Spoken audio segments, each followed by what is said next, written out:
Ulitin lang po namin dun sa mga in-invite natin na mga contractors belonging to the initial 15. Yung iba nga po ngayon, hanggang ngayon ay nagmamatigas pa na ayaw pumunta rito. Para po maipakita namin ang kaseryosohan ng pagdinig na ito. Gusto nga namin i-accommodate kayo para sa ganon, matukoy natin talaga kung sino talaga ang mas malaki ang pananagutan sa napakalaking pinsala na nagawa ng pagbaha sa ating bansa sapagkat hindi naman talaga nagawa ang mga projects ang ayon sa dapat magyari. Yung mga projects dapat maproteksyonan ng communities, ngunit ang nangyari, kabaligtaran. Kanina po, binabanggit ko na marami na kaming kinausap na mga ehensya ng ating pamahalaan. Yung AMLAC po nakahanda sang-ayon sa due process na hinihingi na ngayon ay kanilang pinatutupad na, kayo po'y kanilang tinutugay-gayan na mapipris po ang inyong mga assets. Nag-call na rin po kami ng outlook sa immigration. Sa mga kapatid, lahat po ng maahensyang dapat nakausapin nandyan na. Ang pick-up, nakahanda po kayong iparevoke lahat ang mga lisensya sa sandaling mapatunayan natin. Ang DPWH may karapatang mag-blacklist yan sa ilalim ng kanilang pamamahala. Pwede po namin sigurong sabihin na makipagtulungan na kayo. Sa tingin namin, kayo naman ang hindi most guilty. So siguro pwede nating pag-usapan na sa ngayon, iniisip namin, baka para lang maingganyo kayo makipag-cooperate.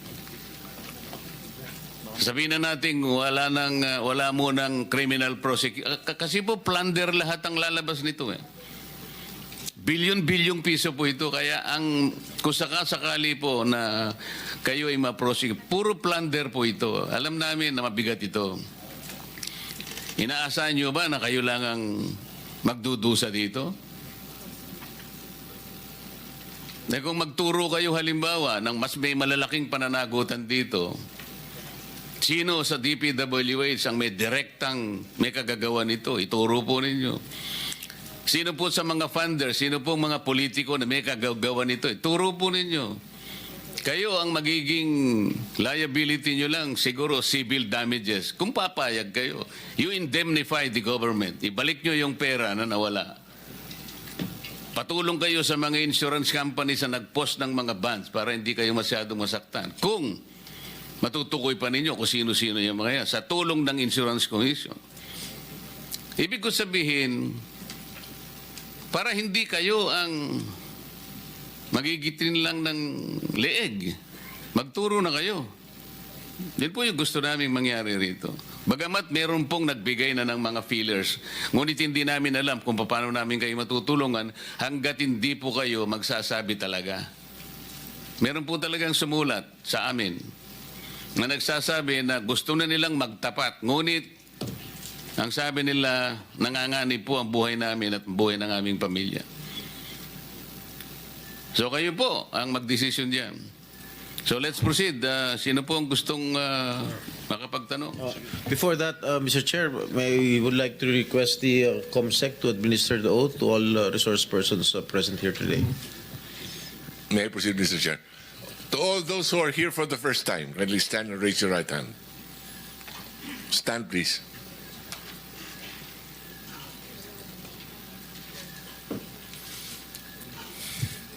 Do you swear or affirm to tell the truth, the whole truth, and nothing but the truth in this proceeding? Thank you. For the record, everyone said yes, Your Honor.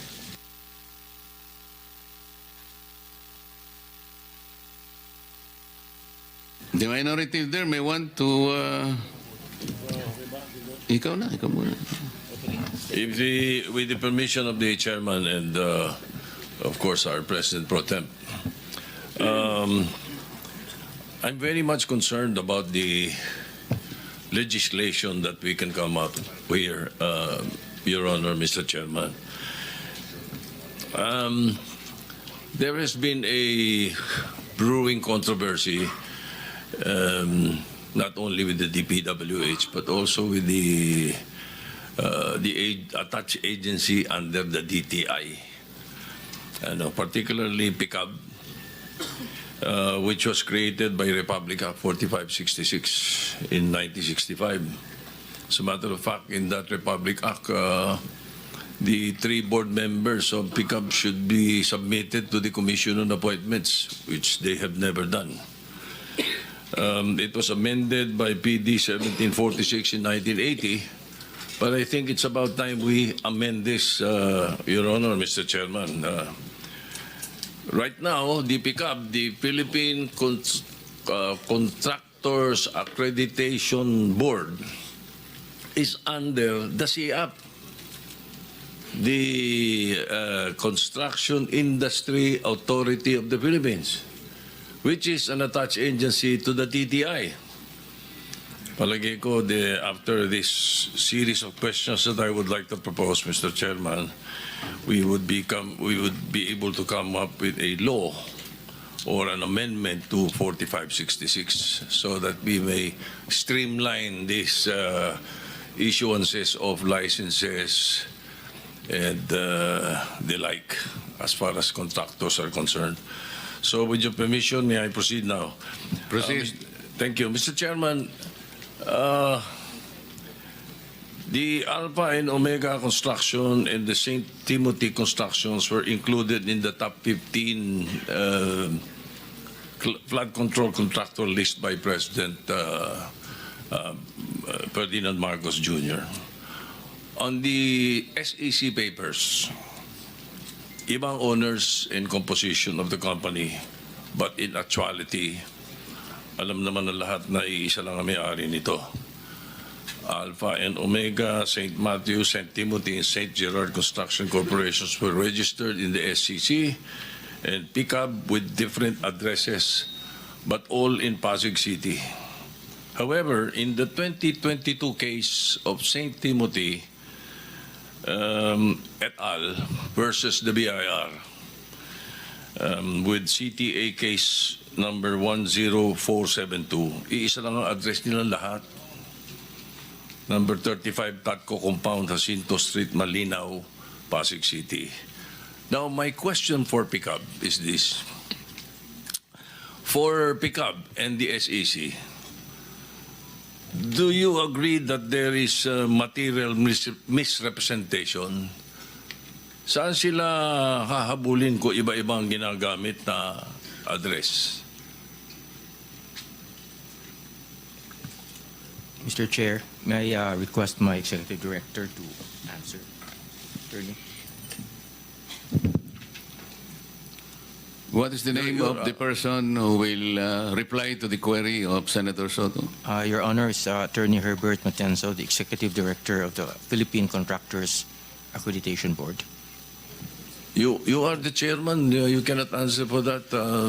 Engineer Daka, you come in with very strong credentials. As a matter of fact, friends of mine have been calling me, telling me that you are a man of honesty and integrity. Why are you pointing to your Executive Director?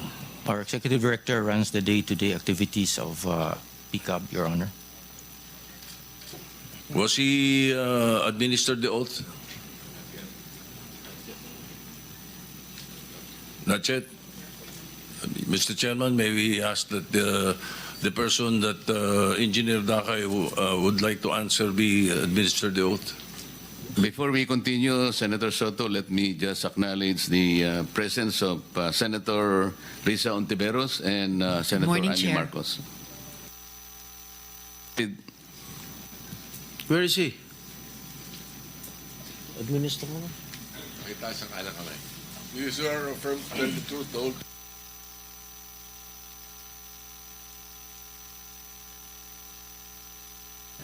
So the question, Mr. Chairman, there is material misrepresentation, is it not?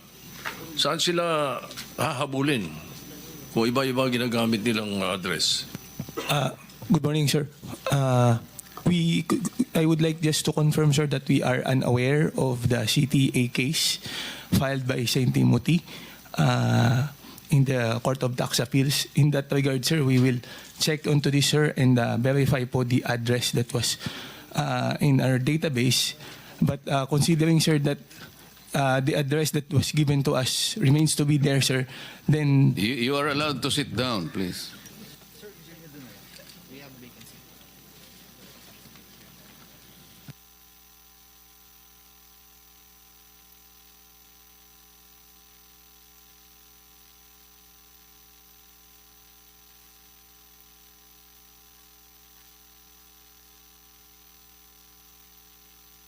morning, sir. Herbert Matienzo po, Executive Director of the Philippine Contractors Accreditation Board. With regard to the case po filed with the CTA, the Philippine Contractors Accreditation Board is unaware of the filing of the case po of St. Timothy against the BIR. But then again, sir, we will look into that case, check the addresses po given, and if in case there is a misrepresentation, sir, then the PCAB has, following the rules on license contracting. Therefore, your answer to my question is a yes. Yes, sir. But you're saying that you're not aware of the CTA case? Yes, sir.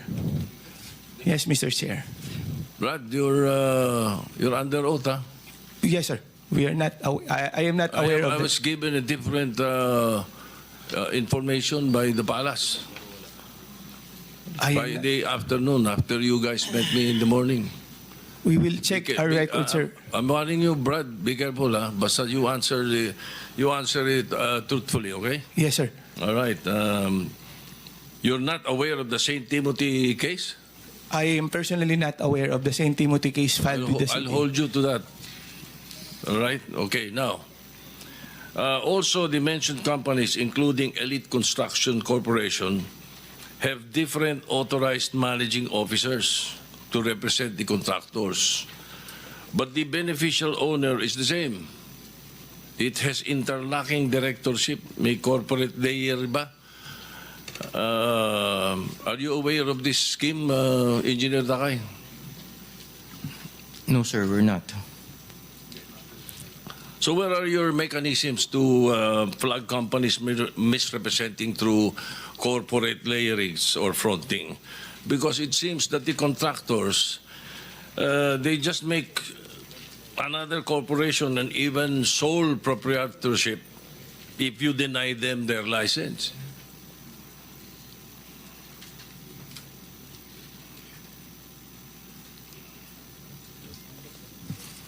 Actually, Your Honor, we operate on the presumption of regularity. We have a checklist of documents that they have to submit via an online portal, and these are evaluated for actually their style and substance.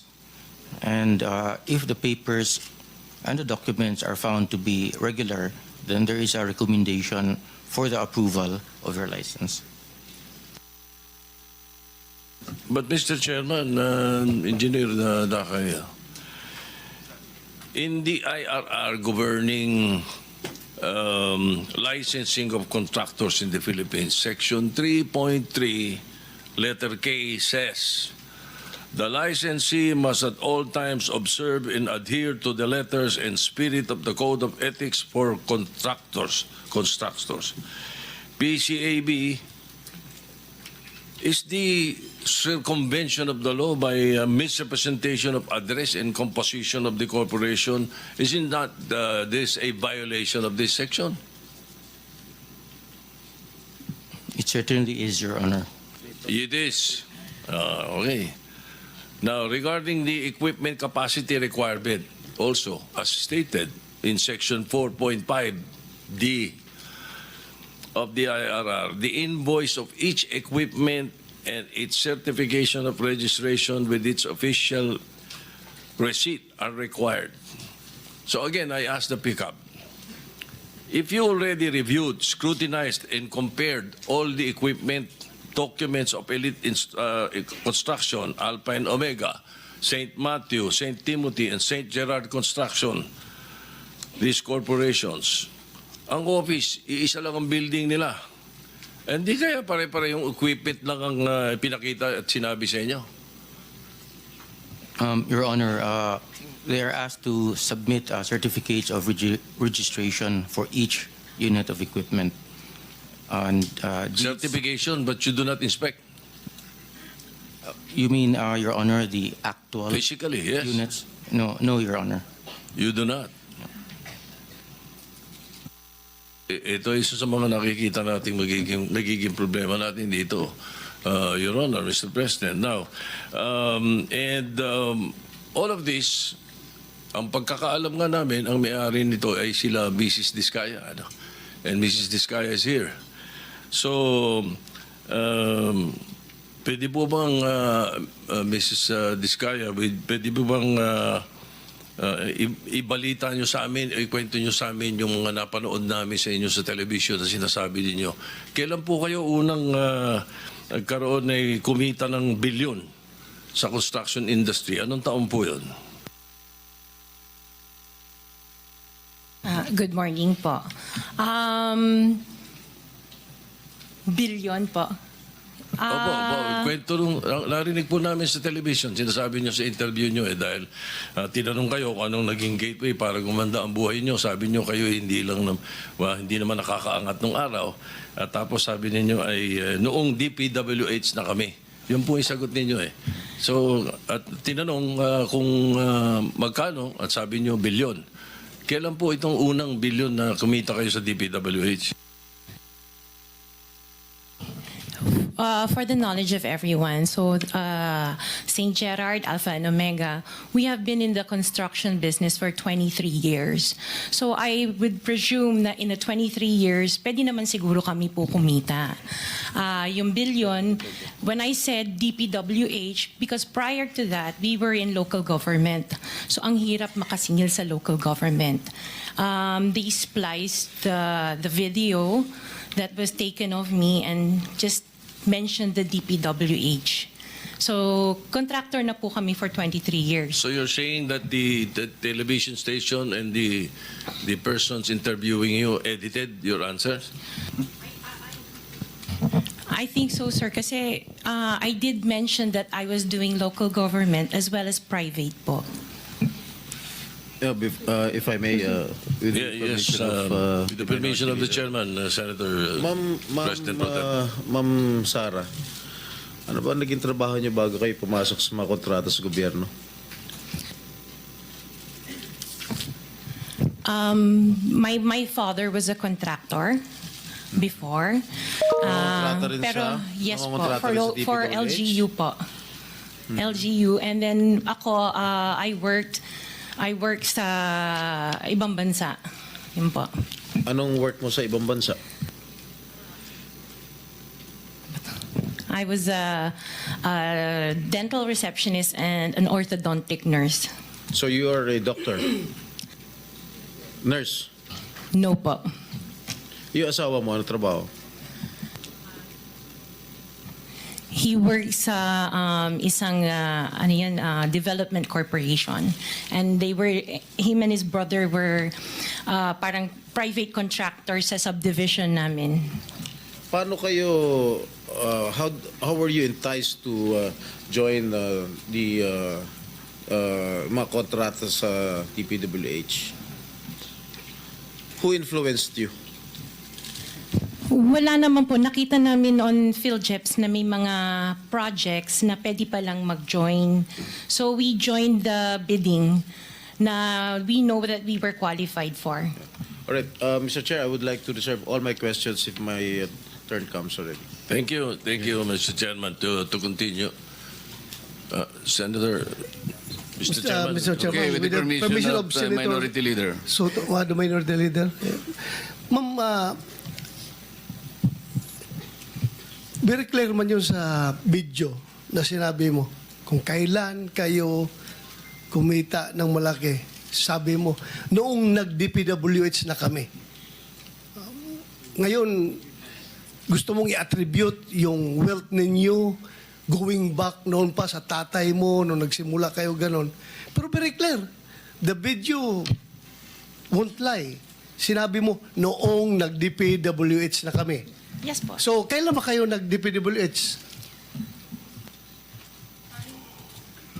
Parang sometime in 2012, nag-start kami with DPWH.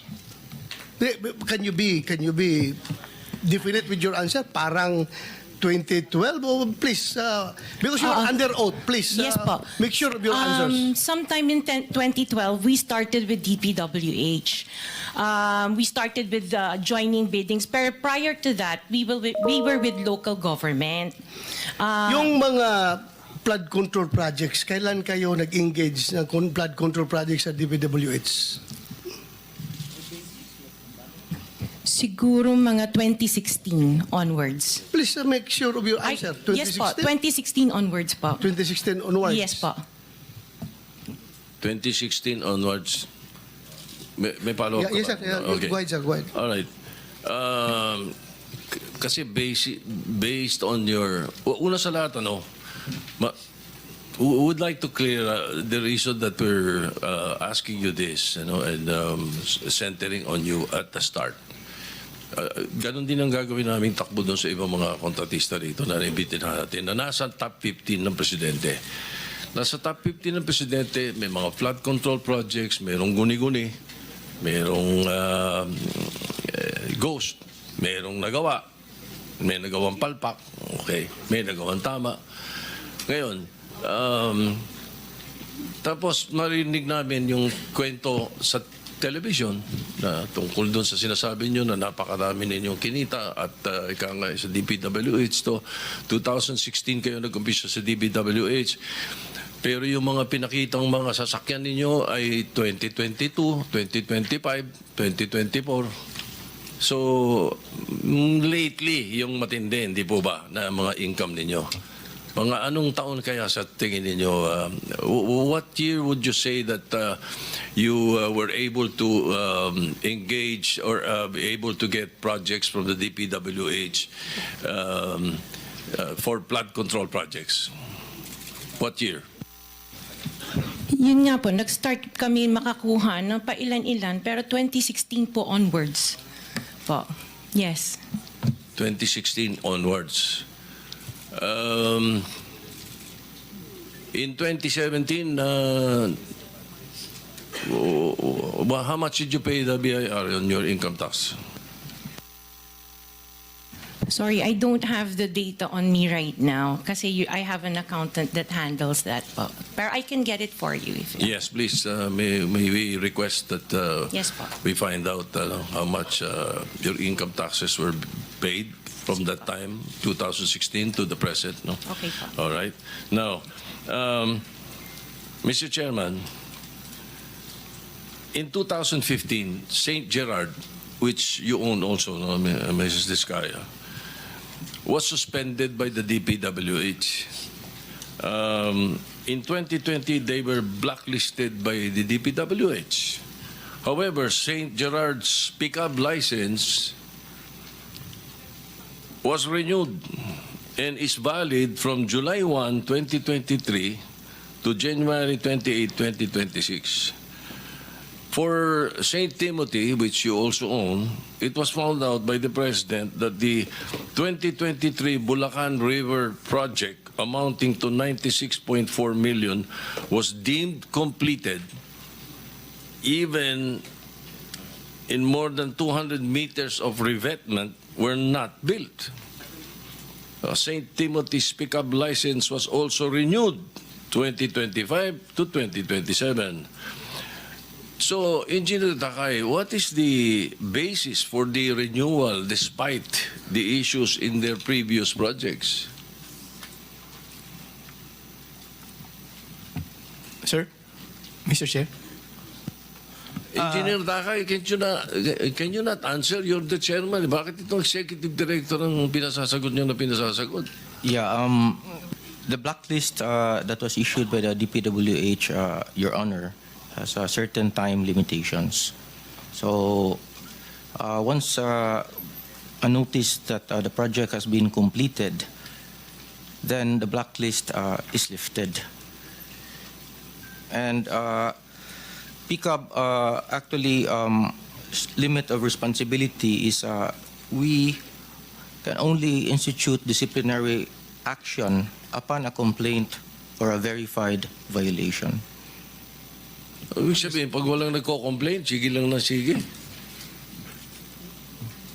Mr. Chair. That is the limit of our responsibility, Your Honor. The IRR, Section 4.2 states that disqualification under letter CA, involvement in any construction, malperformance of grave consequence, pick up under this section, hindi sila, are they not disqualified for renewal? The blacklist, Your Honor, is issued by the DPWH. If the blacklist is lifted by the implementing agency, then their licenses can be renewed. However, we also have another mechanism that if there is a verified complaint or complaint from the LGUs or from the implementing agency, then we hear the case and then apply the penalties that are commensurate to the offenses that are being committed.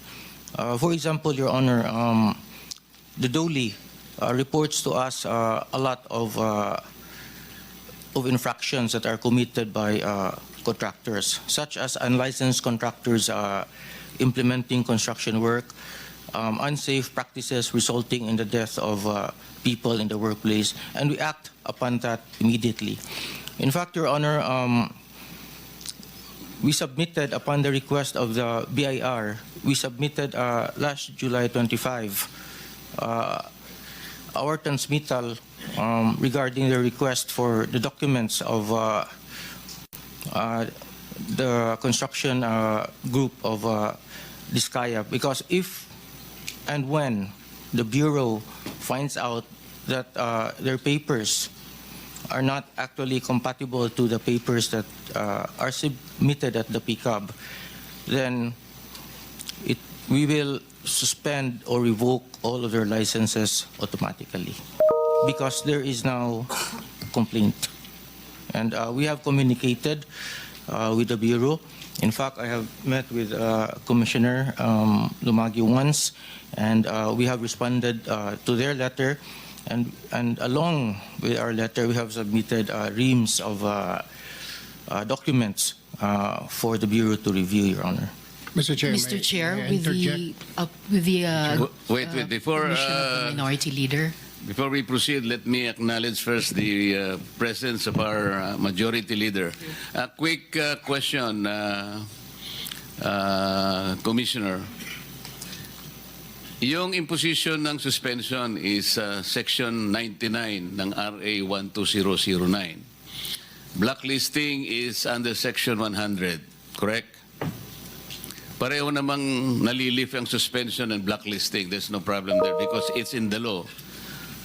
I think the trajectory of the Senator Soto's question, kung paano natin madidisiplina, why don't you, for example, resort to Section 101 of the same Republic Act? Kasi dito sinasabi niya, imposition of blacklisting with perpetual disqualification. I believe kung ang pinag-uusapan ay ghost projects. Kasi makikita mo pagka blacklisting and perpetual disqualification, dapat recidivist na siya, ulit-ulit na siya, 3 or more. Kapag ka ghost projects ang pinag-uusapan, I think this is 10 times over. Halimbawa, nakalagay dito sa blacklisting, corrupt, fraudulent, collusive, and coercive practices. Katulad ng ghost, drawing up or using forged documents. Ghost projects.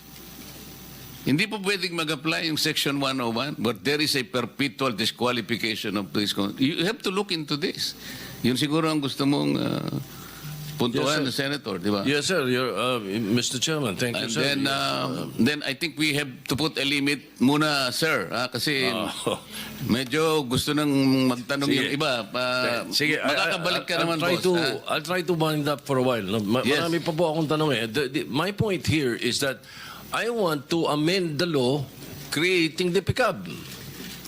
Kailangan lagyan ng mas matinding power, mas maraming koordinasyon at coordinate sa DPWH, hindi lang sa DTI. So my line of questioning is towards that. Kung ano mga naging performance nyo, ang ginagawa ninyo, paano kayo paano nyo dinidisqualify, paano yung license ninyo. I heard you have 45,000 accredited contractors nationwide. Mambigat eh. Tapos, ang sabi ninyo, maliit na kumpanya kayo. Maliit na agency lang kayo. Tatlo yung board member nyo. Yung dalawang board member mo, are you aware that they are contractors also?